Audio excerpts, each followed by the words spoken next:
To use the time starter, press the program key and navigate down to CA. Press program to lock it in.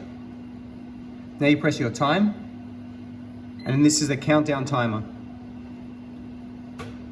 So if I bring that down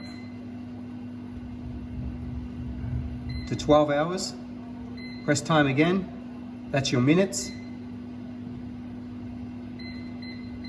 Bring that to 0. And now I press start. You can see here, it says 12 hours. So that means in 12 hours, the oven will turn on. You need to give the oven at least 1 hour to preheat to 200 degrees.